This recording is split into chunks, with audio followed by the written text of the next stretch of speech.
कराची में कराची वालों के पानी के मसले हल करेंगे। आप कराची वाले के पानी के मसले कैसे हल कर सकते हैं? वाटर बोर्ड हल नहीं कर पा रहा है। अगर किसी चीज़ को चाहें तो सारी कायनात उसको आपसे मिलाने की कोशिश में लग जाती है। पानी का मसला बहुत बड़ा है। कराची में रहने वाला, पाकिस्तान में रहने वाला, इनके लिए ज़िंदगी और मुश्किल होती जाएगी। पानी, मोटर, टैंकर, सप्लाई लाइन, हम मसले का हल देंगे। 1100 मिलियन गैलन्स पर डे की रिक्वायरमेंट है कराची की। 3 करोड़ की आबादी को पानी नहीं मिलेगा। सक्शन पंप लगाना इज़ इलीगल। SBCA ने अपना काम पूरा नहीं किया। इस इदारे ने वैसे शहर में पूरा काम कुछ भी नहीं किया। तेल जला के डॉलर बाहर भेज रहे हो और उसको बचाने की कोशिश कोई नहीं कर रहे। I wanted to be a generalist.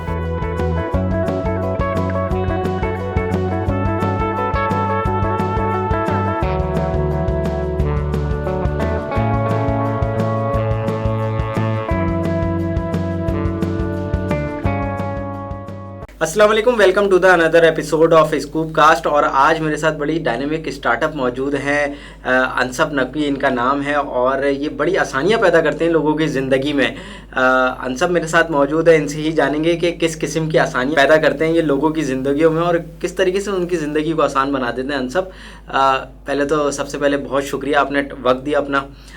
थोड़ा सा रिवायती सवाल, क्या क्या करते हैं और कैसे करियर का स्टार्ट किया और कैसे जो है वो कहाँ से तालीम हासिल की? मैं डेरा गाजी खान से हूँ और फास्ट से मैंने इलेक्ट्रिकल इंजीनियरिंग की है। 2017 में मैं ग्रेजुएट हुआ था, लेकिन 2015 से मैं इंडस्ट्री में थोड़ा सा ख्वार हो रहा हूँ। अच्छा। As a full time engineer मैंने स्टार्ट किया था इवन बिफोर ग्रेजुएशन। ओके। तो वहाँ पे हम इंडस्ट्री के अंदर जो इंडस्ट्रियल मॉनिटरिंग सिस्टम होते हैं कि पानी, बिजली, गैस किसी भी सेट का जो लग रहा है वो कितना लग रहा है, तो वहाँ से हमने 2015 में शुरुआत की थी और तकरीबन अब 2013 में मैं कराची में आया था। मैं डेरा गाजी खान से हूँ। तो फास्ट में जब मेरा एडमिशन हुआ तो I was one of the top 21 student from all over Pakistan. Great. तो पढ़े लिखे बच्चे थे यानी?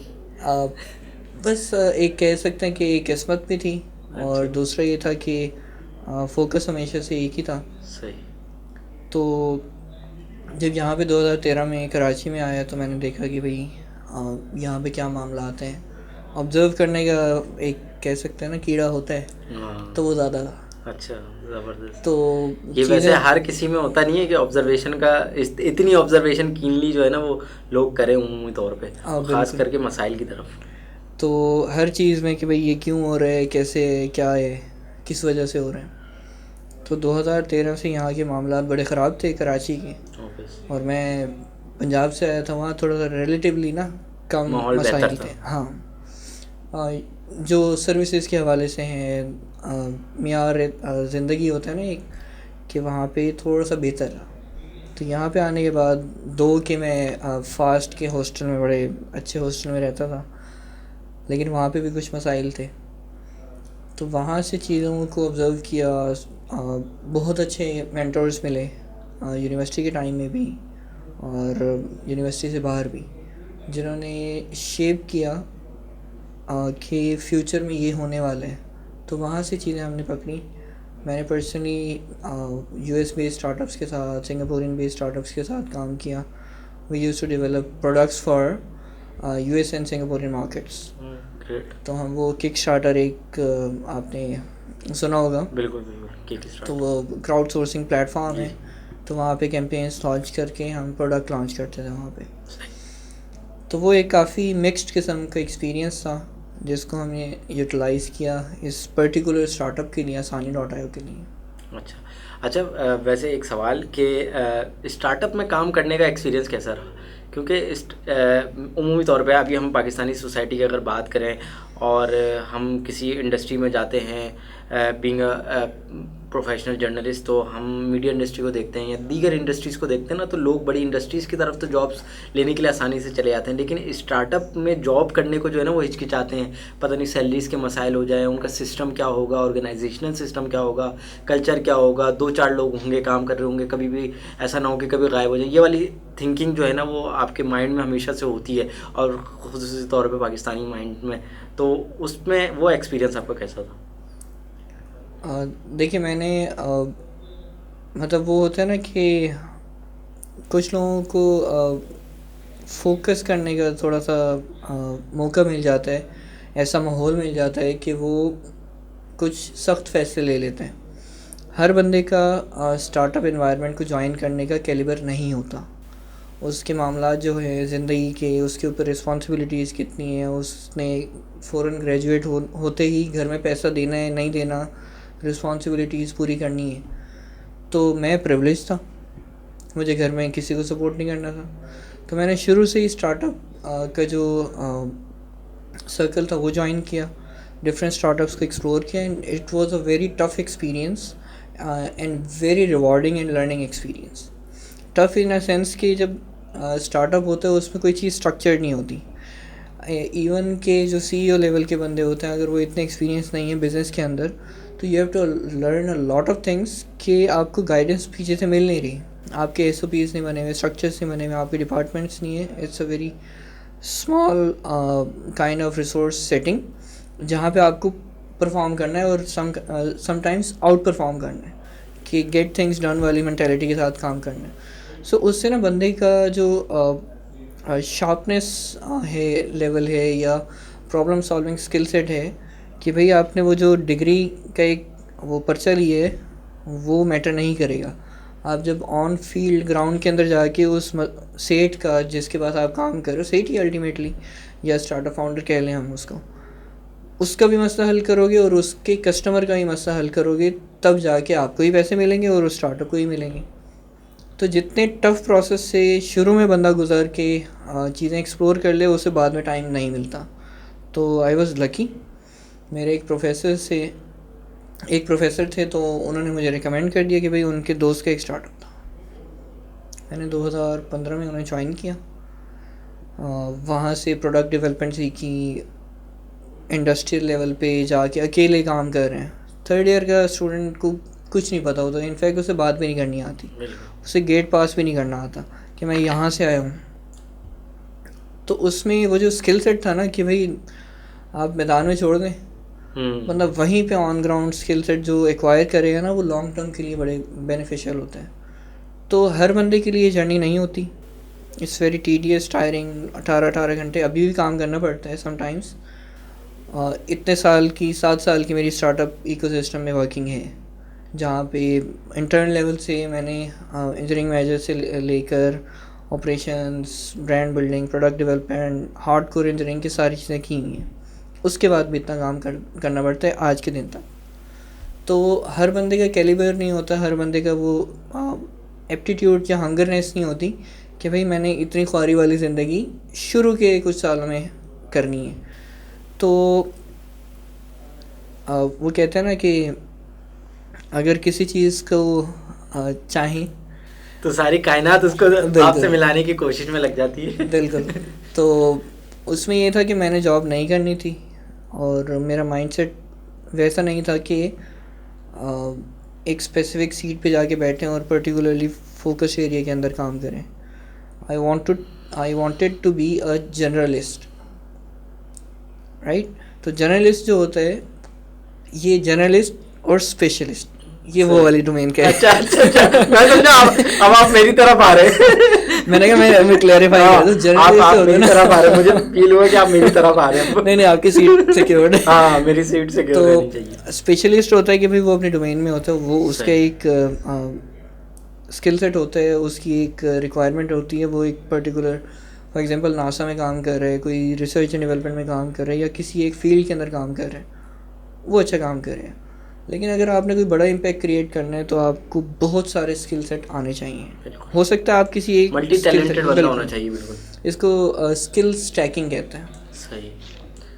अच्छा अंशप, एक चीज़ ये, जिस तरीके से आपने बताया कि स्टार्टअप जर्नी आपने की, बिल्कुल स्ट्रगल किया, उमूमी तौर पे आपकी सोसाइटी में तो मुझे ये नज़र नहीं आता कि जो जेनजी जिसे कहते हैं आप, जो जनरेशन है वो ये वाली स्ट्रगल करने को तैयार है, चाहे वो मिडिल क्लास से हो या अपर मिडिल क्लास से हो, जिसको फ़ौरन ग्रेजुएशन के बाद जो है वो आपको जॉब करनी हो, घर पैसे ले जाने हो, उसके अंदर ये प्रॉब्लम हो या ना हो, दोनों ही सूरतों में मुझे नहीं लगता कि इस वक्त जो है वो करियर काउंसलिंग भी इस तरीके से शायद आपके एजुकेशनल इंस्टीट्यूशन में हो रही है, और शायद उनके लिए इस तरीके के एक्सपीरियंस के लिए उनको तैयार नहीं किया जा रहा।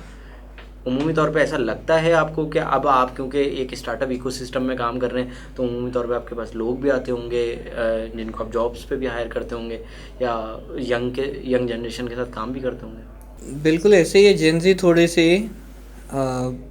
क्विक रिजल्ट्स मांगने वाले बच्चे हैं, और उसमें समटाइम्स उनका इतना एक्सपोजर नहीं होता, इतना स्किल सेट नहीं डेवलप हुआ होता कि वो फ्रस्ट्रेशन में आ जाते हैं। वो कहते हैं अभी चाहिए, पैसा भी चाहिए। उनको पता है क्योंकि उनके काम से वो क्या वैल्यू जनरेट कर सकते हैं, लेकिन उनको बहुत सारे और जो वेरिएबल्स होते हैं ना, जिससे मिल के काम हो रहा होता है, वो नहीं पता होते। तो वो कहते हैं भाई क्विक रिजल्ट चाहिए, यहाँ से स्विचिंग करेंगे, बार बार स्विचिंग करेंगे, और पे रोल इंक्रीज़ करने के बाद ना हम किसी एक जगह पे बैठ जाएंगे। इस तरीके से कुछ लोगों के लिए तो वर्कआउट कर सकते हैं चीज़ें कि वो फास्ट पेस लर्निंग एनवायरनमेंट में स्विचिंग करते जाएं, लेकिन जो ज़्यादा बेहतर मेरे सोचने के अंदाज से है वो ये होता है कि आप एक कंपनी के अंदर एटलीस्ट 2 से 3 साल लगाएं एटलीस्ट, क्योंकि जब तक आपको उसकी पूरे प्रोसेसेस नज़र आएंगे ना डीप डाउन, तब आपका स्किल सेट जो होगा वो मैच्योर होगा। बेसिक सुपरफिशियल लर्निंग के ऊपर आप किसी और कंपनी में जाएंगे, फिर उसके ऊपर सुपरफिशियल लर्निंग करेंगे, वहाँ के प्रोसेसेस अलग होंगे, तो आपको जो एक एक्सपोजर मिल रहा होता है ना कि भाई कोर लेवल से लेकर एग्जीक्यूशन लेवल तक किसी भी कंपनी के अंदर पैसा कैसे आता है, वो सारे एक्सपीरियंसेस आप फिर गेन नहीं कर पाएंगे। exactly. इस तरीके की सोच रखेंगे कि आप एक जगह थोड़े दिन रुके, आप पे स्केल भाई 10,000 फलाना ने ज़्यादा दिए तो मैं फ़ौरन आगे मूव कर जाऊँ। अच्छा, ये तो आप इंट्रोडक्शन के हवाले से बात हो गई। अनसब, आसानी कैसे पैदा करते हैं ज़िंदगी में, किस तरीके से लोगों की ज़िंदगी आसान हो जाती हैं? मुझे समझ नहीं आया, ज़रा थोड़ा सा मुझे क्लियर करके समझाएं। 2019 के अंदर मिड में मैंने इसको लॉन्च किया था। Asani.io के नाम से ब्रांड नेम है। अच्छा, और नाम ही आसानी है, आसानी के नाम से, बिल्कुल। तो उसमें हमने कोर जो वैल्यू रखी थी ना कि भाई ये कंपनी करेगी क्या, तो वो कोर थी उसकी कि भाई लोगों की ज़िंदगी में आसानी देगी। अच्छा, जो भी काम करेगी ना, इसके पीछे मतलब एक सोच थी कि हम बिल्कुल लोगों की ज़िंदगी आसान बनाएंगे। बिल्कुल, क्योंकि कराची में रहने वाला, पाकिस्तान में रहने वाला, और जब आने वाली ये दुनिया की जनरेशन हैं, इनके लिए मुश्किल ज़िंदगी और मुश्किल होती जाएगी। बिल्कुल। तो मुश्किल का ऑपोजिट वर्ड क्या होता है? आसानी। आसानी। तो उसमें सबसे पहला जो हमने 17-18 में जो वर्किंग की थी, ऑब्जर्वेशंस की थी, प्रोडक्ट के ऊपर काम किया था, उसका हमने सम अप करके 19 के मिड में लॉन्च किया Asani.io के अंदर एक वर्टिकल। अच्छा, कि पहला जो मसला है वो हम कराची वालों के पानी के मसले हल करेंगे। नहीं करें आप? कराची वाले के पानी के मसले कैसे हल कर सकते हैं? वाटर बोर्ड हल नहीं कर पा रहा है, इतनी हुकूमतें गुजर गई, नहीं हल कर पा रहे। हाँ, तो इसमें ये हमारी जो ऑब्जर्वेशन होती है ना कि भाई हमारे हाथ में कुछ नहीं है, सही, तो ऐसा नहीं होता। अच्छा, क्योंकि जब हम कहते हैं ना कि भाई हमारे हाथ में कुछ नहीं है, बिल्कुल, हर चीज़ कुदरत पे है, हर काम अल्लाह ताला ने करना है, हर काम तो हुकूमत ने करना है, हर काम वाटर सब बोर्ड ने करना मतलब है। अपनी जिम्मेदारी से तो ना साइड में कर देते हैं, सर हमारे पास तो एक्सेस ही नहीं है, तो अगर लाइन से पानी आ रहा है तो हम तो फिर ओवरफ्लो भी करेंगे। बिल्कुल। तो हमने ये किया कि बहुत बड़े क्लेम के साथ हमने स्टार्ट किया कि पानी, मोटर, टैंकर, सप्लाई लाइन, इन 5 चीज़ों से मुतालिक जब आप मसला सोचेंगे ना, हम वो कंपनी होंगे जो उस मसले का हल देंगे। अच्छा, तो इसमें ये होता है कि भाई अगर रात को कोई एक एग्जांपल दे रहा हूँ, लेकिन ये क्लेम जो है ये बहुत बड़ा क्लेम है। डोमेस्टिक, घरेलू, इंडस्ट्रियल, कमर्शियल सार्फिन जितने भी हैं, वो कोई भी मसला इससे रिलेटेड सोचेंगे, पानी, मोटर, टंकी से रिलेटेड, हम उसके सॉल्यूशंस प्रोवाइड करते हैं पाकिस्तान में। And we being the only company at this scale, हमारे पास सर्टिफिकेशंस हैं, हमारे पास in house hardware manufacturing unit है जो कि इस मोटर के साथ लगता है, टैंक के साथ लगता है, और उसको ऑटोमेट करता है एक लिहाज से, और उसको मॉनिटर भी करता है। फिर वो इंटरनेट के ऊपर डाटा जा रहा होता है, वो आप देख सकते हैं अच्छा, बिल्कुल ये पानी का डाटा कि मतलब मैं कितना पानी यूज़ कर रहा हूँ, कितना मेरे घर पानी वाटर की लाइन से आ रहा है, ये सारा मतलब इंटरनेट पे बिल्कुल मिल जाएगा मुझे। वो तमाम चीज़ें। ओ तो उस बंदे का हमने ये सोचा कि अगर सप्लाई चेन में डैम से लेके टैप लेवल तक जो पानी आ रहा है उसमें हर जगह ना मसले हैं। बिल्कुल। तो हम सोचेंगे कि भाई गवर्नमेंट लेवल के ऊपर जो मसला है उसको हल करने की कोशिश करें, तो हम नहीं कर सकते बिल्कुल, क्योंकि फंड्स के मसले हैं, बहुत सारी दीगर चीज़ें, मसाइल बहुत सारी हैं, चीज़ें। माफिया है लेकिन शहर में। बिल्कुल उसके बारे में बाद में बात करें। सही। तो जो अपने हाथ में है ना, मिसाल के तौर पे आप अगर एक ओवर टैंक भर रहे हैं और आपको पानी खुला आता है, उस इलाके में रहता है जहाँ पे कोई मसला नहीं है, ठीक है, सही। तो आप अगर ओवर टैंक के ओवरफ्लो को रोक देंगे ना, हो सकता है अगले इलाके में पानी चल जाए। ऐसा मुमकिन है, बिल्कुल लेकिन ये तो आपकी ये सिविल रिस्पॉन्सिबिलिटी वाली बात आ जाती है कि आप ये सोचते हैं या नहीं सोचते हैं। हमारे यहाँ तो ये सोचते हैं कि पानी आ रहा है तो जल्दी से हम गाड़ी भी धो लें, बाइक भी धो लें और क्यारी में भी पानी डाल दें और सड़क भी गीली कर दें, मट्टी ना उड़े। तो हमारी basically to be very honest as an society ये सोच होती है। बिल्कुल ऐसे ही है, लेकिन इसकी डार्क साइड बहुत गहरी है। हम इसको बिल्कुल भी वो इम्पोर्टेंस नहीं देते। मिसाल के तौर पे 1100 मिलियन गैलन्स पर डे की रिक्वायरमेंट है, 1100 million gallons per day Karachi की। 550 से 650 के अराउंड वेरिएबल सप्लाई होता है। अच्छा, मतलब कराची अराउंड 650 अगर हो रहा है तो जितना 1100 में से तकरीबन 450 45 to 50% की ना शॉर्टेज है। तो इसका मतलब है 3 करोड़ की आबादी को, 30 मिलियन लोगों को, आधे लोगों को पानी नहीं मिलेगा। अब आप इसको सोचें, जिसको मिल रहा है उसको तो कोई मसला नहीं है ना, और जिसको नहीं मिल रहा वो टैंकर के थ्रू लाएगा, जिसको नहीं मिल रहा वो बोर से निकालेगा, जिसको नहीं मिल रहा वो रात रात को जाग के वो लाइनों से पानी खींचेगा, क्योंकि आता उसके इलाके में रात को 2 बजे है। वो दिन तो उसका काला हो रहा है और रात में भी ख्वार हो रहा है वो, और वो अगर छोड़ के जाता है तो भाई पैसे पानी ख़त्म हो जाता है, वो उसकी मोटर चल जाती है। तो ये जितने मसाइल हैं ना, हमने इसको स्टेप बाय स्टेप हल कर दिया। अच्छा अंजम, ये जो आपने बोला है ना कि रात के 2 बजे पानी भरना होगा, तो मुझे याद है कि जब मैं नॉर्थ कराची में रहता था तो वहाँ जो है ना मेरी वालदा रात में उठती थी और 12-1 बजे कोई 2 बजे पानी आता था शायद, और वो हफ्ते में 2-3 दिन पानी आता था। तो वो जो है ना वो मोटर चला के बार बार चेक करती थी कि पानी आया। बाजू का ऐसा होता था कि पानी नहीं आ रहा होता था, मोटर सूखी हुई है तो उसमें ऊपर से जो है ना वो पानी डाल रहे हैं मोटर के अंदर।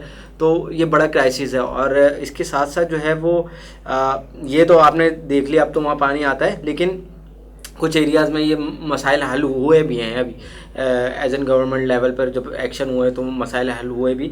लेकिन बल्दिया टाउन के अंदर जो है ना वो इतना सीरियस केस है पानी की फराहमी का कि एक स्टोरी थी, बीइंग अ जर्नलिस्ट हमने कवर की थी कि वहाँ हाइड्रेंट पे लोग लाइन लग के पानी लेने के लिए आते हैं, और वहाँ पे एक खातून आती थी पानी लेने के लिए, जिनकी स्टोरी काफ़ी मीडिया चैनल ने करी, इंटरनेशनल मीडिया आउटलेट्स ने भी की। उनके घर में एक उनका बेटा था और वो बेसिकली अब नॉर्मल और पैरालाइज था, और उसको खाना पीना उनको ही देना होता था।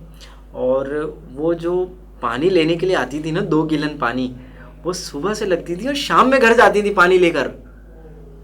आप मुझे बताएं कि वो जो बच्चा है या उनका जो बेटा है वो तकरीबन यंग एज का था, लेकिन वो अल्लाह की कुदरत है, अल्लाह ने जो मसाइल लोगों के लिए लिखे हों, लेकिन वो शाम में घर लेके जाती थी, पानी नहीं मिलता था 2 गैलन पूरे दिन में।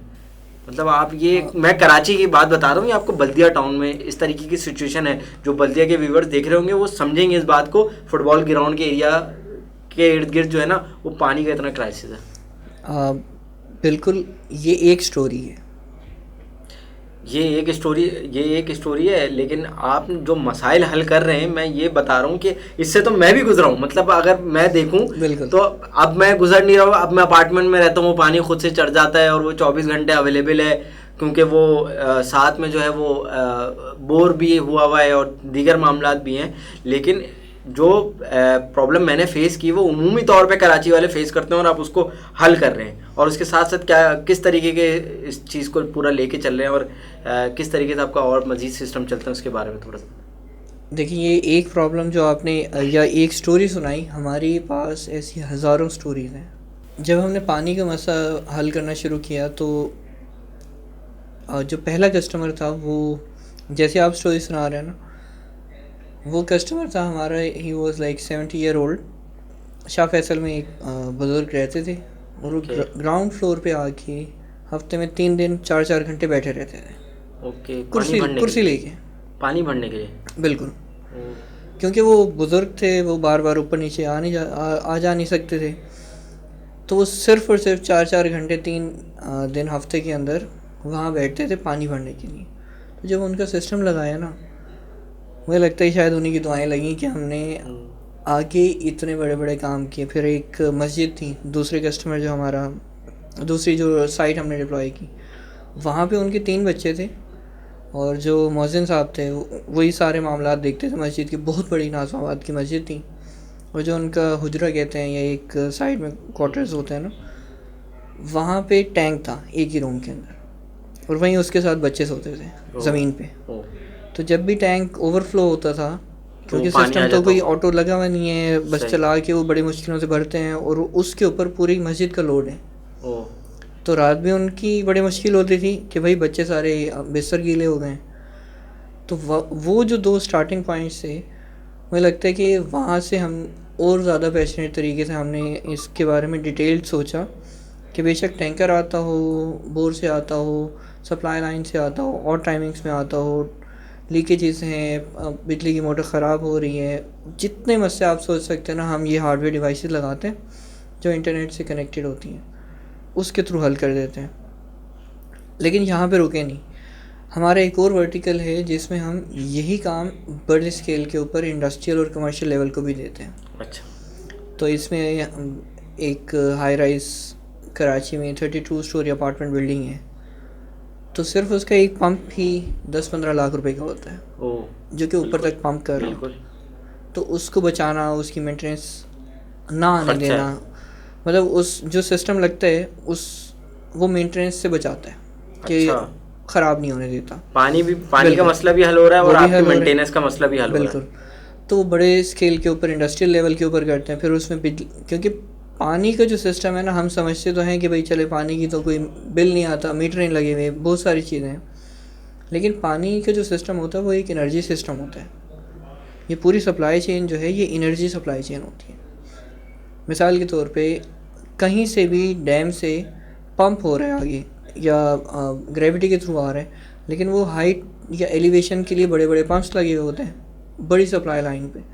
जैसे धाबेजी पंपिंग स्टेशन है, वहाँ पे राइज करके हेड देकर उसको फिर कराची पहुँचाते हैं पानी, तो वो एनर्जी सिस्टम के अंदर फीड हो रही होती है। तो कहीं पे भी आप अगर ये समझे ना कि भाई टैप से 1 गैलन या 1 बाल्टी भी पानी ज़ाया हुआ है, तो इसका मतलब है पीछे पूरी सप्लाई चेन में जितने पंप्स चले हैं ना, उसको वहाँ तक पहुँचाने के लिए वो बिजली ज़ाया हुई।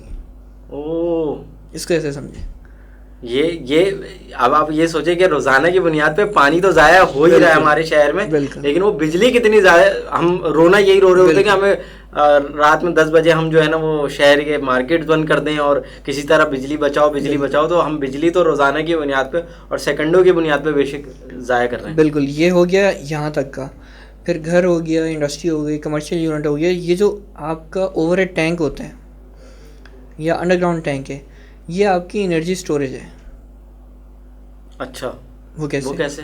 क्योंकि पंप चला है तो ऊपर जाके वो एनर्जी स्टोर्ड है। हाइट जो होती है ना, वो एनर्जी स्टोर है, वो आपका पावर बैंक है, ओवरहेड टैंक। वो उसने पानी सेव किया है। मैं बिल्कुल थोड़ा सा जो है ना वो थोड़ा सा कंफ्यूज हो गया हूँ। इतनी टेक्निकल बातें जो है ना वो उमूमी तौर पे मैं नहीं करता हूँ, ये आम लोगों को समझने वाली वो है। थोड़े से आम लोगों के लिए जो आम फहम अल्फाजों में जो है ना वो थोड़ा सा तो मुझे भी आप समझाएं। देखिए, पंप चला, ठीक है, वो है, आपका यूनिट गिरा, बिल्कुल, बिजली कंज्यूम हुई, बिल्कुल। तो जब उसकी ताकत से वो ऊपर पहुँच गई, वो ताकत वहाँ एनर्जी आपके टैंक में स्टोर हो गई। सही, हाँ, पानी स्टोर कर लिया। जब आप टैप खोलेंगे ना, वो ऑटो पे आएगी, वो एनर्जी आ रही है ना। ओ, तो इसका मतलब है जितना आप ज़्यादा पानी यूज़ करेंगे, शावर लेंगे, तो आप उतनी energy आपको डबल पंपिंग करनी पड़ेगी। बिल्कुल। पहले लाइन से खींचेंगे क्योंकि आपका 20 PSI के ऊपर पूरे कराची में मोस्टली लाइक 80% और 20 PSI के ऊपर मेंटेन नहीं है। ओके 20 PSI इंडस्ट्रियल मतलब ये स्टैंडर्ड होता है अक्रॉस द वर्ल्ड कि आपको जो भी सप्लायर साइड से आएगा ना, इतने प्रेशर पे आएगा कि आपको सक्शन पंप लगाना इज़ इलीगल।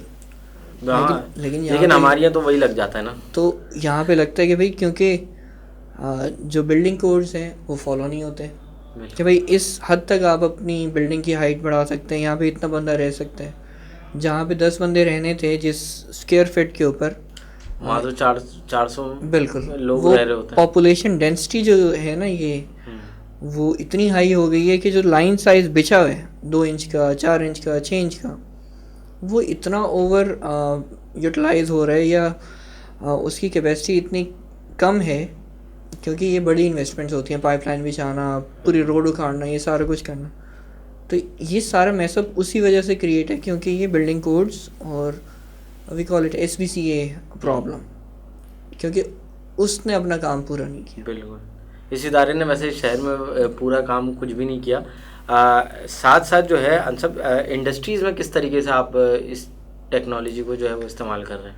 देखिए हमने बात की घर की बात की बिल्कुल। तो जब हम घर की बात करते हैं ना तो ये मसला है छोटा, ये तो छोटा ये घर में कोई भी अम्मी है, अब्बू हैं, भाई हैं, ये कोई ना कोई हल कर लेगा, बिल्कुल टैंकर बुला लेगा, बोर से खींच लेगा, कुछ भी कर लेगा, वो एक घर तक कंटेंट रहती है। लेकिन जब हम इंडस्ट्री की बात करते हैं ना वहाँ बड़ी पंपिंग हो रही है, बड़े लेवल पे आ जाते हैं, वो बड़े लेवल के ऊपर, वो एक्स्ट्रा पंपिंग होगी, एक्स्ट्रा पानी ज़ाया होगा, प्रोडक्शन रुकेगी, वहाँ की पर मिनट की प्रोडक्शन कॉस्ट जो होती है या उसके वेस्टेजेस जो होते हैं, अगर पानी नहीं है या बिजली नहीं है या यूटिलिटीज़ नहीं है, उसकी पर मिनट की वेस्टेज की अगर मशीन नहीं चलेगी ना, लाखों रुपए की लॉसेस होते हैं।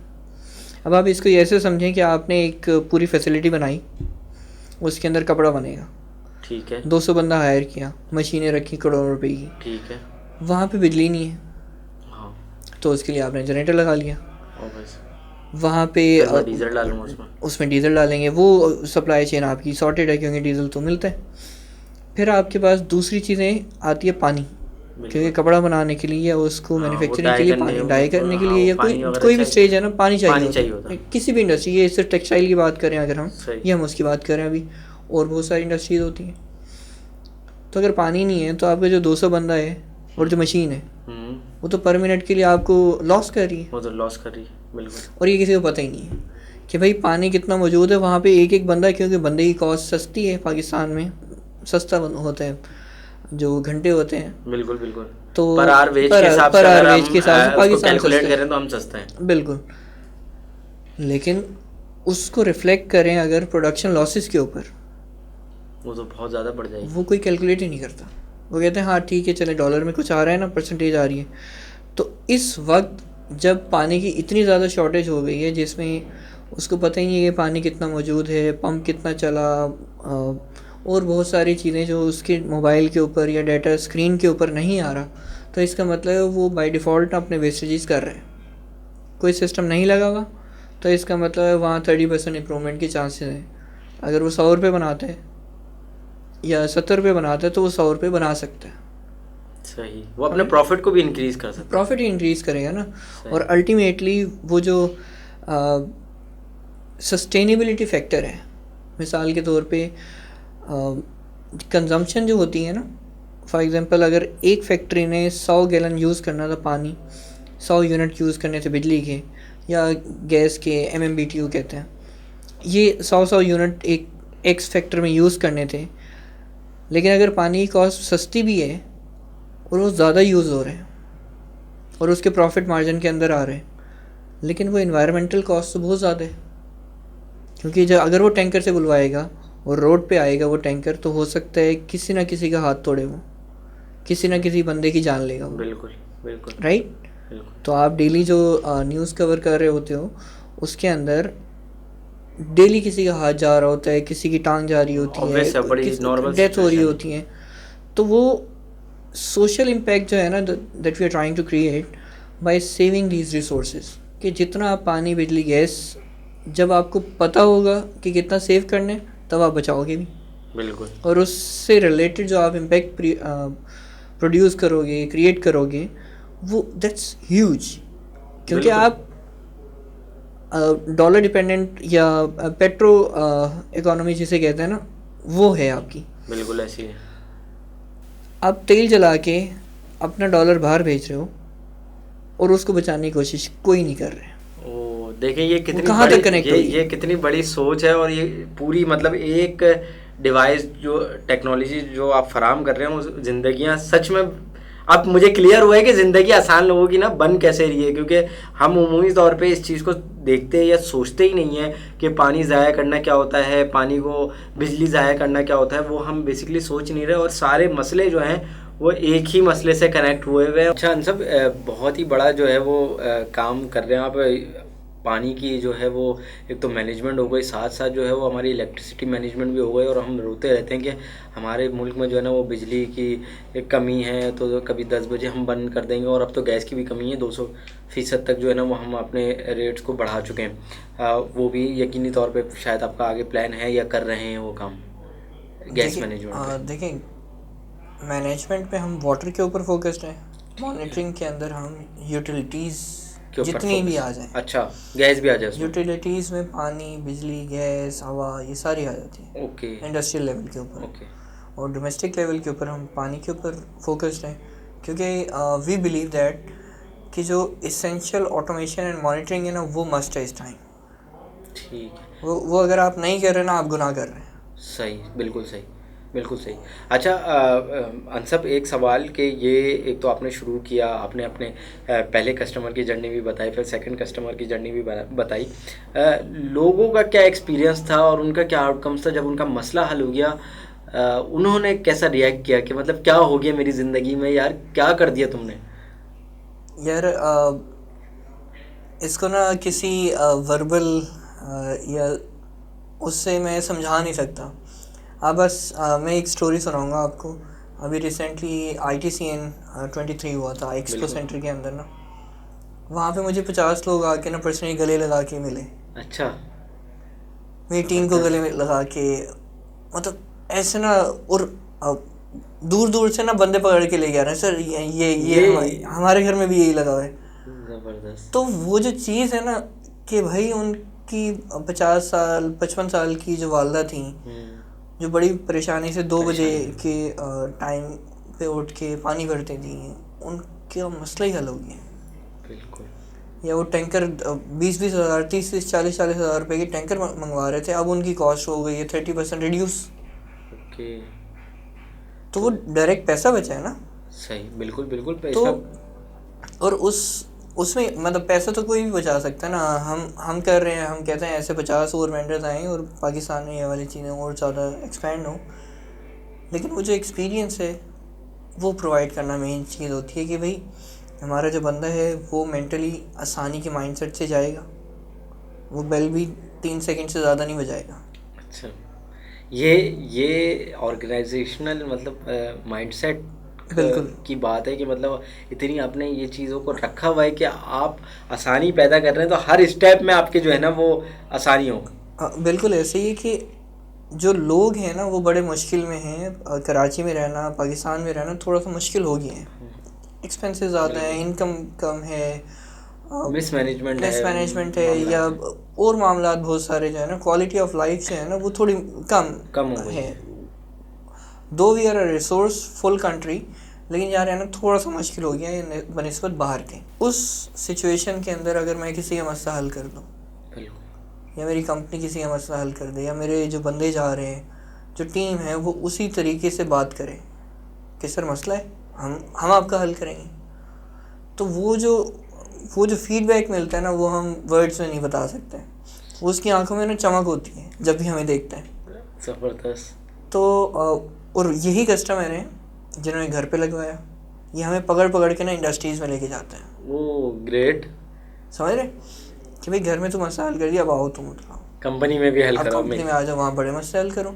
सही। तो जब नीयत होती है ना कि भाई वो कोर वैल्यू प्रोवाइड करनी है फर्स्ट, तो पैसे भी बन जाते हैं। सही, उसका मसला भी हल हो गया, सही, उसकी परेशानी ख़त्म हो गई। तो वो जो वैल्यू है ना, जो उसको कहते हैं कि भाई वो डुअल साइड पे डिस्ट्रीब्यूट होगी, सही, उसको भी मिलेगी, हमें भी मिलेगी, और उसकी ज़िंदगी में थोड़ा सा सुकून आ जाएगा। ओके, तो ऐसे बहुत वाक़यात होते हैं कि लोग आगे ना गले मिल रहे होते हैं वो ज़बरदस्त। कि यार तुमने मेरा मसला हल कर दिया, ये मेरे 5 और दोस्त हैं, इनके घर भी लगा दो। अच्छा, अच्छा अनसब, एक ये सवाल है, इसको आप अपने अंदाज से इसका जवाब दे सकते हैं कि either your product is affordable और not for the middle class, और is this for just for the upper class? वो कहते हैं अमीरों के लिए। हाँ, थोड़ा सा ये सही है, सवाल नहीं, इस तरीके का अमीरों है, इसलिए मैंने आपसे पूछा कि आप अपने हिसाब से जवाब दे दें, अमीरों क्योंकि के उमूमी तौर पे लोगों की सोच ये होती है कि यार ये कोई मतलब इतनी बड़े लेवल पे काम हो रहा है और ये इतना मैनेजमेंट कर देगा ना, अब मैं इसको फ़ोन करूँ तो पता चले बोले यार 50 लाख की लगाऊंगा, तो मैं वहीं पे जो है ना वो बोलूँगा भाई ठीक छोड़ यार, मैं कहीं फ्लैट लेके टैंकर डलवा लूँगा। तो ऐसे ही ये हिसाब होता है। इसमें ना हम प्राइसिंग पॉइंट जो है ना बड़ा रीज़नेबल है। अच्छा, रीज़नेबल ऐसे है कि जब आप अपना टाइम, पैसा और वक्त बर्बाद कर रहे हो, बिल्कुल, बिल्कुल, नो डाउट, बिल्कुल, 2 बजे उठ के अगर आप रात को पानी भरोगे लाइफ 3 डिस्टर्ब कर रहे हैं, घंटे, अपनी लाइफ साइकिल डिस्टर्ब कर रहे हाँ, हैं। तो वो सुबह को बीवी से भी लड़ेगा, हाँ, बिल्कुल, बच्चों की पिटाई करेगा, और ऑफिस में जाके भी काम नहीं करेगा, मसाइल होंगे। और फिर इंक्रीमेंट भी नहीं लगेगा उसका। बिल्कुल, बिल्कुल, बिल्कुल, ये तो बहुत बड़ा मसला है, पूरी लाइफ साइकिल आप अपनी डिस्टर्ब कर रहे हैं। तो ये टैंकर बुलाना है तो पीछे से बीवी कॉल कर रही है, दुकान पे बैठा हुआ है, ये कुछ भी कर रहा है ना, वो लोअर मिडिल का है, अपर मिडिल का है, या एलीट क्लास का है, उसको ये मसले हैं, क्योंकि 1100 मिलियन गैलन्स की रिक्वायरमेंट थी, 550 to 650 मिल रहा है। ये डाटा है, बहुत बहुत ज़्यादा कम, बहुत ज़्यादा डिफरेंस है। तो उसमें रीज़नेबल प्राइसिंग ये होती है कि आपका पैसा कितने महीने में वापस आ जाएगा, ठीक है, और आपकी क्वालिटी ऑफ लाइफ जो है वो कितनी इम्प्रूव हो जाएगी। तो हम कहते हैं 3 से 6 महीने के दरमियान में पैसा वापस आ जाएगा। मतलब ये कोई बहुत बड़ी बिग बड़ी डील नहीं है इन्वेस्टमेंट यार, नहीं होती। ये मतलब ये सोच का असल में फ़र्क है। बिल्कुल, सोच ही है कि उसमें पानी भी मैनेज हो जाए, आपकी भी इलेक्ट्रिसिटी भी सेव हो जाए, मुल्क को कौम को भी थोड़ा सा फ़ायदा हो जाए, और हमारे मसाइल जो है वो थोड़े से कम हो जाए। बहुत अच्छा ज़बरदस्त स्टार्टअप जो है ना वो मुझे लगा है। अनसब, बहुत खुशी हुई और बहुत शुक्रिया, आपने वक्त दिया आज अपना, और इतनी चीज़ें जो है वो हमें जानने का मौका मिला, हमारे व्यूवर्स को जानने का मौका मिला। साथ साथ ये तो आपका स्टार्टअप हो गया, ठीक है, एक इकोसिस्टम से जिस तरीके से आपने बताया 7 साल से आप मुंसलिक हैं, मुख्तलिफ स्टार्टअप्स। अब पाकिस्तान में एक कल्चर चल पड़ा है कुछ ना, हम देख रहे हैं कि वो शार्क टैंक भी आता है, मेरा बड़ा जो है ना वो इंटरेस्ट रहता है उसको देखने में। तो कैसे देख रहे हैं इस इकोसिस्टम को, पाकिस्तान में कैसे देख रहे हैं? क्या हम जो है वो बेहतर तरीके से आगे चल रहे हैं? क्योंकि अभी बीच में कुछ स्टार्टअप्स बंद भी हो गए थे, और फिर र्यूमर्स, फिर जो है वो मीडिया में कवरेज भी हुई तो बाज़ औक़ात कि ये क्या कुछ स्कैम सिस्टम चल पड़ा है, ठीक है, कोई भी खड़ा होता है वो बोलता है फ़लाना चीज़ मैं कर रहा हूँ और ये मेरा स्टार्टअप है, ठीक है। तो ये क्योंकि हमारे लास्ट गेस्ट आंदील आए थे, उससे भी हमने पूछा था कि भैया स्टार्टअप, एंटरप्रेन्योरशिप और ये एक रिवायती बिज़नेस होता क्या है। तो इसमें थोड़ा सा मुझे भी जो है वो आप मेरी समझ के लिए जो है वो थोड़ा सा बताएं कि बेसिकली ये इकोसिस्टम जो है वो कैसा रिलाई कर रहा है, और आगे इसका जो है मुस्तकबिल क्या है मुल्क में। देखिए, जो इकोसिस्टम होता है ना वो लोगों से ही बनता है, और लोगों के साथ अगर मसले जुड़े हुए हैं, राइट, तो उसके हल के ऊपर पैसा बनेगा। सही, आसान अल्फाज में ये है बिजनेस, ठीक है, ठीक है। उसको आप स्टार्टअप बोल लें तो इम्पैक्ट बनाएगा और स्केलेबल होगा, और वो जल्दी से क्विकली जो उसका मॉडल होगा वो बड़ा स्केलेबल मॉडल होगा, ठीक है। चाहे क्रॉस कंट्रीज, वो इरेस्पेक्टिव की ये मशीन उठाई आपने बनाई, इसको आप कहीं और भी लेके चले जाओ, वो चल जाएगी आपकी मशीन, थोड़ी बहुत ट्रेकिंग के साथ। मेन मसला ये है कि हमारे पास वो बंदे नहीं हैं जो इतने सारे वेरिएबल्स को अकाउंट फॉर करके स्टार्टअप को सक्सेसफुल बनाना चाहें। बिल्कुल। फॉर एग्जांपल, अगर हम पानी के मुताबिक पानी की मार्केट में काम कर रहे हैं, तो इसमें और डिटेल्ड चीज़ें हैं। हम तो मैनेजमेंट करते हैं, फिर सोर्सिंग भी आती है, टैंकर सप्लाई भी आते हैं, फिर ट्रीटमेंट भी आते हैं, फिर उसकी जो एक्स्ट्रा लेवल की जो सप्लाई चेन है वो भी आती है, सब कुछ होता है। हम सिर्फ एक उसके ऊपर काम कर रहे हैं, लेकिन इनको भी हम फैसिलिटेट कर रहे हैं, इनको भी फैसिलिटेट करें थ्रू दीज सिस्टम्स, क्योंकि वहाँ भी बिजली यूज़ हो रही है। लेकिन इसको एक्सप्लोर कौन करेगा? फॉर एग्ज़ाम्पल यहाँ पे इसको मैं कनेक्ट करूँगा सारे पॉइंट्स को, कि यहाँ पे जो हमारे स्किल सेट वाला बंदा है या मेरे इंजीनियर्स जो हैं हाईली स्किल स्टैक्ड, कि वो बेच के भी आएगा, वो मशीन भी बनाएगा, मशीन लगा भी सकता है, वो सर्विस भी दे सकता है, वो उसको ऑल इन बहुत सारी चीज़ें एक साथ कर सकता है। ठीक है। उसको बाहर से ऑफ़र आती है और यहाँ पे उस लेवल की वो जो कंपनी है वो ग्रोथ दिखा नहीं सकती। सही। या अगर आपका स्टार्टअप हम कहते हैं कि भाई आपका बहुत ज़्यादा डिपेंडेंट स्टार्टअप है ना, फॉर एग्जांपल डिलीवरी वाले स्टार्टअप्स होते हैं या प्लेटफॉर्म वाले स्टार्टअप्स होते हैं जहाँ पे कस्टमर भी आने और यहाँ पे वेंडर भी आने, तो मैं इसको समझता हूँ पाकिस्तान उसके लिए रेडी नहीं है। सही। ये जिस तरीके के प्लेटफॉर्म्स हैं, मतलब जो वेंडर और उसको कनेक्ट कर रहे हैं, वो अभी आप समझते हैं कि वो सही तरीके से नहीं है, अभी ग्रोथ नहीं कर सकता? मेरे ख्याल से कुछ चीज़ें हैं जो बहुत बेहतर हो सकती हैं, क्योंकि इतनी बड़ी population, 5th largest country in the world, और उसके बाद मसले बेइंतहा, ये हर चीज़ जो है ना अपॉर्चुनिटी है। सही। हर मसला एक अपॉर्चुनिटी है। उसको अगर आप सही तरीके से, सही इन्वेस्टमेंट के साथ, सही स्किल सेट के साथ, सही मैकेनिज़्म के साथ, या वो मशीन बना लेते हैं जो एक स्टार्टअप कहलाता है कि भाई यहाँ से मसला डालेंगे, यहाँ से हल करेंगे, यहाँ से पैसा बनेगा। अच्छा, यहाँ से आलू डालूंगा, यहाँ से सोना निकलेगा, यहाँ से आलू डालूंगा, यहाँ से। वो बड़ा उसने इंडिया के उसने सही मिसाल दी थी कि ये मशीन है। सही। अब ये कितनी एफिशिएंट बनाते हैं आपको चलानी भी आती है? नहीं। बिल्कुल। तो इसकी मिसाल मैं एक ऐसे तरीके से देता हूँ कि जब भी हम मार्केटिंग या सेल्स या किसी भी चीज़ की बात कर रहे होते हैं ना जिसमें हमारा कंट्रोल चाहिए होता है। सही। तो अगर आप डीजे, सही, तो डीजे जब बीट बजा रहा होता है या कुछ भी कर रहा होता है ना, तो जो ऑडियंस है, जो वो नाच रहे होते हैं या थिरक रहे होते हैं या उसके साथ वो सिंक में जा रहे होते हैं, तो उसके पास अगर कोई 4 बटन है तो वो 4 बटन के ऊपर ही कुछ उनको करवा सकता है।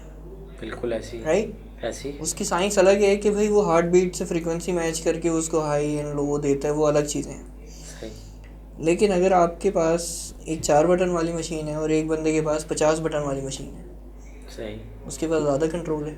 बिल्कुल ऐसी। वो कुछ करके मार्केट को चेंज भी कर सकता है, वो इन्वेस्टमेंट भी ला सकता है, वो मार्केटिंग बढ़ा सकता है, वो कस्टमर को अवेयरनेस दे सकता है, वो बड़ी मशीनरी ला के कुछ कर सकता है। तो इट्स अबाउट कि आपके पास कितनी अवेयरनेस है और आप किस मार्केट को टैप करने जा रहे हो। ओके। मार्केट सारी ऐसी ही होती है। सही। कुछ चलती हैं, कुछ नहीं चलती। लेकिन अगर पाकिस्तान है तो जैसे हम बात करते हैं पानी के मसले की, कराची का पानी का मसला बहुत बड़ा है, बहुत बड़ा मसला और आगे और बढ़ने वाला है। बिल्कुल। और ये सिर्फ कराची का नहीं होगा। अब इस्लामाबाद में भी हम काम कर रहे हैं, हम लाहौर में भी काम कर रहे हैं, हैदराबाद में भी काम कर रहे हैं, ये हर जगह बढ़ रहा है। ऑल ओवर द पाकिस्तान आपके कस्टमर्स, क्लाइंट्स हैं ऐसे ही। अच्छा, ज़बरदस्त। और ये बढ़ रहा है। Oh great. ये बढ़ रहा है और ये इससे ज़्यादा सीवियर केसेस आना शुरू होंगे 25 तक, 2025। बिल्कुल ऐसी है। तो ये एक अपॉर्चुनिटी थी, यहाँ पे और बंदे भी आ सकते हैं। राइट। सेम मैं उन स्टार्टअप्स को थोड़ा सा वो करता हूँ जो प्लेटफॉर्म मॉडल के ऊपर होते हैं, जहाँ पे वेंडर भी आना है, सही, और आपका कस्टमर भी आना है, क्योंकि उसके लिए 2x आपको मार्केटिंग करनी पड़ेगी। इसके ऑपरेशनल जो है ना वो 2x होते हैं। आपको उस कस्टमर को भी लेके आना है बार बार प्लेटफॉर्म के ऊपर, और उस वेंडर को भी रिटेन करके रखना कि भाई तुम सर्विसेज देते रहो। ठीक है। Which is not cost effective, या यूनिट इकोनॉमिक्स जो है ना उसका पैसा बैठता नहीं है। सीधे अल्फाज, वो पैसा नहीं जमता। सही। राइट। क्योंकि उसका जो लेइंग पैरामीटर होता है या फैक्टर होता है ना वो है फ्यूल। क्योंकि डिलीवरी स्टार्टअप है, सही, या कोई ऐसे सर्विसेज है, तो जब तक आपको बहुत ज़्यादा ट्रैफिक नहीं आएगी तो प्लेटफॉर्म के ऊपर जीएमवी नहीं निकलेंगी, तब तक आपकी फीलिंग नहीं निकलेगी। बिल्कुल। तो वो अगर आप इन्वेस्टमेंट उठा के कोई बहुत बड़ा काम करना चाह रहे हो ना, तो वो तो फर्स्ट प्लेस में आपको, अगर ऑपरेशनल एक्सटेंसिव स्टार्टअप है तो इन्वेस्टमेंट उठानी है। सही। अदरवाइज वो फेल्ड है। ठीक है। क्योंकि मार्केट से पैसा इतनी जल्दी तो आएगा ही नहीं।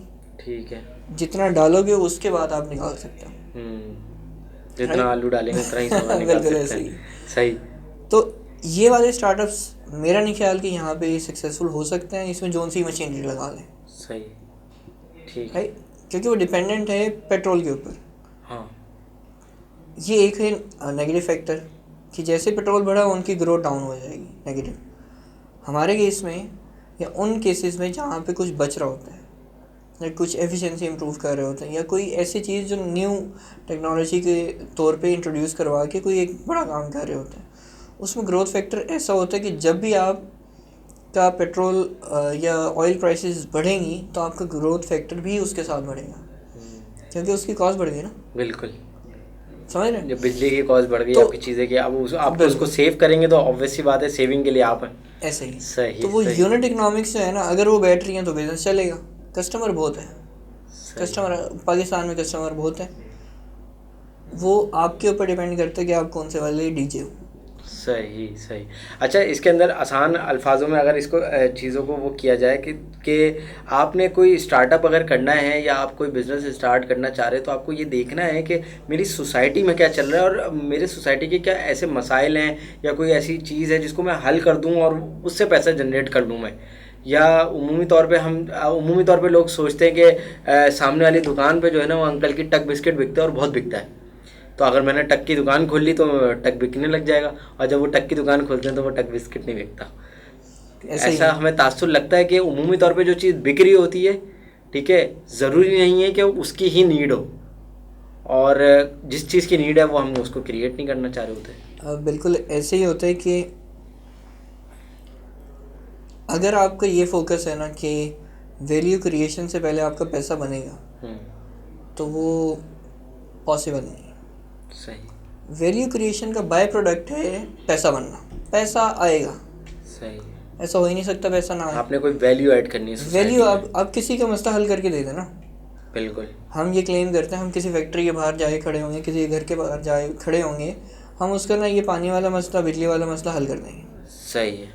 पैसा बचेगा, उसको 100 रुपये बचेगा, 20 रुपये तो देगा ना हमें। बिल्कुल। सिंपल बात है। उसमें फिर आप उसको स्टार्टअप बोल लें, आप उसको धंधा बोल लें, बिजनेस बोल लें, या कोई भी फैंसी वर्ड दे देना, वैल्यू क्रिएट करेंगे। अब जैसे दराज है, करीम है, इन्होंने वैल्यू क्रिएट की है, इन्होंने मार्केट को अवेयरनेस दी है, ट्रांसपोर्टेशन, राइट। अब जैसे करीम था, करीम ने एक बहुत बड़ा मसला हल किया था, जिसमें घंटा लोग बाहर खड़े रहते थे, बटन दबाएंगे वो हल हो जाएगा। बिल्कुल। उसको बाहर बैठ के अपनी फैमिली को खड़ा करने की ज़रूरत नहीं है, वो आप उसके गेट पे आएगी। और कराची में खड़ा करेंगे तो ख्यालों की तपिश जिंदा हो जाती है। कराची में तो मसला ये है ना, बिल्कुल पीछे बैकग्राउंड म्यूजिक चलना शुरू हो जाता है, ख्यालों की तपिश जिंदा हो जाती है। मुल्क की तरक्की में किरदार अदा कर रहे होते हैं। तो अब जब ये सारी चीज़ें सहूलत मिली, इसमें भी वही यूनिट इकोनॉमिक्स आती है। ठीक। जहाँ पे भी आप वैल्यू क्रिएट करना शुरू करेंगे ना, आपको पैसा मिलेगा। ऐसा पॉसिबल नहीं है कि आपको पैसा ना मिले। वो आपके स्किल सेट के ऊपर, आपके एक्सपोजर के ऊपर, आप कितना चीज़ों को बेहतर अंदाज में समझ सकते हो, वो उसके ऊपर डिपेंड करता है कि आप उससे पैसा कैसे निकालोगे। अच्छा अनसब, एक ये तो चीज़ समझ आ गई। दूसरी चीज़ जो है वो थोड़ा सा कनेक्टेड है, और आप चाहें क्योंकि वक्त भी जो है वो आप कम रह गया है, स्टार्टअप करना या स्टार्टअप बनाना या कहना कि आई एम स्टार्टअप और एंटरप्रेन्योर, तो ये कोई पाकिस्तान में फैशन और ये ट्रेंड टाइप की कोई चीज़ बन गई है जिसके पीछे कोई सोच जो है वो नहीं होती। कह सकते हैं इसको, लेकिन कुछ लोग ऐसे भी होते हैं जो नीड बेस्ड या पैशन के साथ ना काम कर रहे होते हैं। उनकी कुछ स्टोरीज होती हैं कि उन्होंने कुछ ऐसा देखा, उनके घर में कोई मसला था, किसी की इंजरी हुई थी, या कोई भी किसी मसले में से था, और उनकी वो लाइफ के ऊपर इम्पैक्ट आ रहा था। वो सारे लोग ऐसे भी होते हैं, राइट। कुछ लोग ऐसे भी होते हैं जिन्होंने, उनके कहने को बाप का पैसा होता है, और वो कहते हैं हम स्टार्टअप फाउंडर हैं, और वो एक एड एजेंसी खोल के वो अपने आप को स्टार्टअप फाउंडर कह रहे होते हैं। वो एड एजेंसी है, वो कोई एक दुकान है या कुछ भी है ना, वो स्टार्टअप नहीं है। बिल्कुल समझ रहे हैं। स्टार्टअप ये है जहाँ पे आपने एक्चुअल वैल्यू क्रिएट की और उसको स्केलेबल आप बना सकते हैं।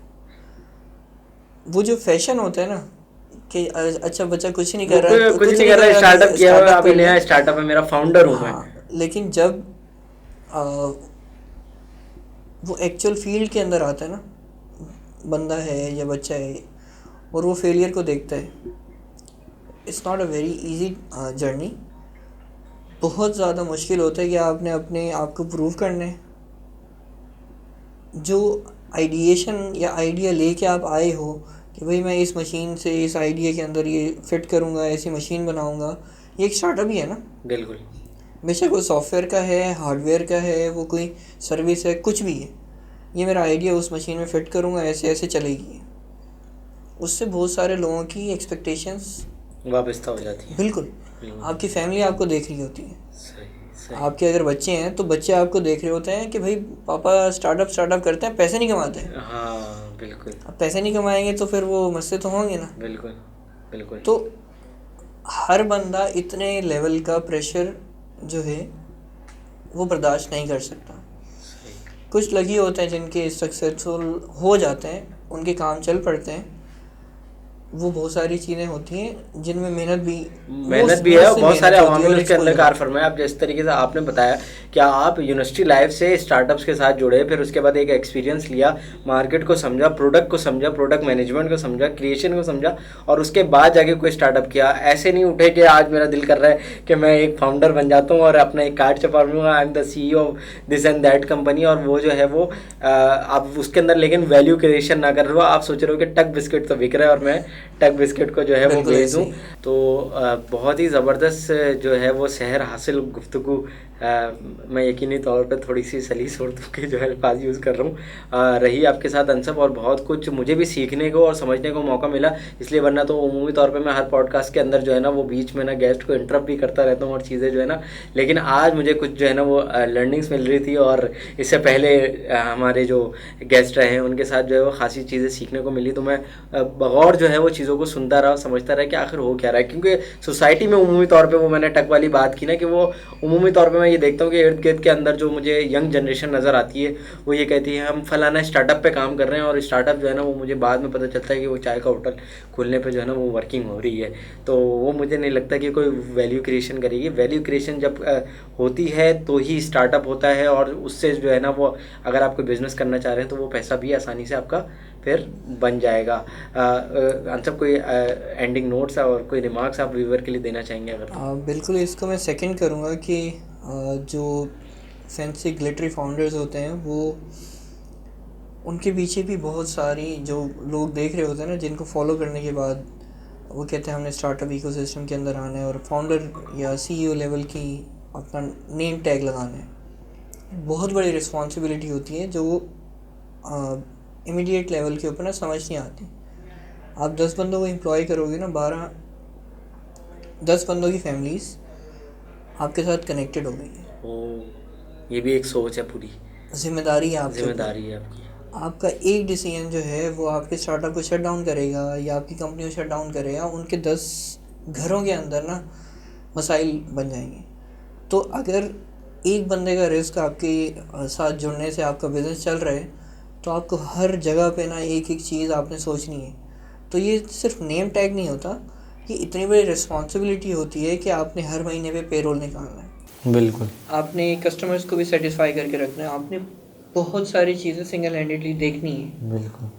तो वो जो समझते हैं ना कि स्टार्टअप इकोसिस्टम इज़ लाइक बहुत अच्छा है और उसमें बस it's a very cool thing, CEO आता है, कोट पहनता है और कोट पहन के उसके बाद ना बहुत सारी चीज़ें खुद ब खुद हो जाती हैं। ऐसा कुछ नहीं होता। हाँ, बहुत ही ज़बरदस्त, और ये बहुत जिम्मेदारी का यकीनी तौर पे काम होता है कि आपके साथ फैमिलीज जुड़ जाएं, और वो स्ट्रेस भी होता है। वो ऐसा नहीं है कि वो बिल्कुल कूल आप चल रहे हैं और फाउंडर हैं और आपने 10 लोग एम्प्लॉय कर लिए और उसके बाद जो है वो जब मंथ एंड होगा तो आपको सैलरीज भी देनी होगी और ऑब्वियस सी बात है मामलात को भी चलाना होगा। तो वो एक स्ट्रेसफुल काम होता है। ये इतना आसान काम नहीं होता कि आपने कुछ भी बोला और बोला कि मैंने आज से जो है ना वो अपना एक नया स्टार्टअप शुरू किया।